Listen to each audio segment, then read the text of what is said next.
Manifest म्हणजे काय, आपण ब्रह्मांडासमोर झोळी पसरली आणि ब्रह्मांडानं आपल्या झोळीमध्ये टाकलं, असं काही होत नसतं.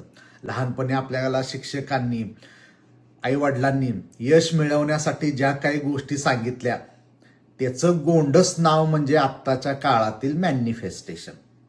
1 जानेवारीपासून सगळेजण आता कामाला लागणार आपापल्या ध्येय प्राप्तीच्या. पण 9 दिवस असतात मित्रांनो. 9 जानेवारी नंतर यातले 50% लोक गाळाटलेले असणार. तर जानेवारी महिन्यामध्ये काय अपेक्षित आहे मित्रांनो? आपल्याला चांगल्या सवयी लागल्या पाहिजेत. हे जे मॉर्निंग वॉक मी हे जे तुम्हाला एक सवय सांगतोय, यातून मॅनिफेस्टेशन कसं घडवून आणायचं याचं मी एक तुम्हाला उदाहरण म्हणून सांगतोय. तुम्ही तुमच्या परिस्थितीशी मिळतं जुळतं जी कोणती गोष्ट असेल, जे कोणतं तुमच्या परिस्थितीमध्ये साम्य असेल, त्या पद्धतीनं मॅनिफेस्टेशन शिका. मॉर्निंग वॉकला गेल्यानंतर 9 दिवस करून उपयोग नाही मित्रांनो. नियमितपणा पाहिजे, सातत्य पाहिजे.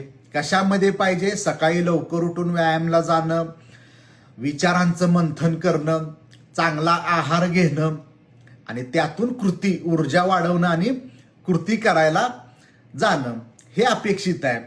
आता माझ्यामध्ये सातत्य नसेल, याच्यामध्ये नियमितपणा नसेल, 2 जानेवारीला म्हटलं आज थंड आहे नको जायला, पांघरून घेऊन झोपलो, काय उपयोग नाही त्याचा. ज्यावेळी आपण नियमितपणा सातत्य ठेवतो मित्रांनो आपल्या चांगल्या सवयींमध्ये, विचारांमध्ये, त्यावेळी काय होतं मित्रांनो की आपलं मनोबल वाढायला लागतं, स्वतःवरचा विश्वास वाढायला लागतो, आत्मविश्वास वाढायला लागतो. आणि याच्यासाठी मित्रांनो कमीत कमी 21 दिवस आपल्याला सवय जोपासावी लागते. हे जे मॉर्निंग वॉक हे जे तुम्हाला मी सांगतोय ते तुम्हाला 21 दिवस सलग केल्यानंतर आपल्यामध्ये काहीतरी आत्मविश्वास किंवा विश्वास निर्माण होतो. मला 2 वर्ष लागली मित्रांनो हे समजायला, निर्माण व्हायला.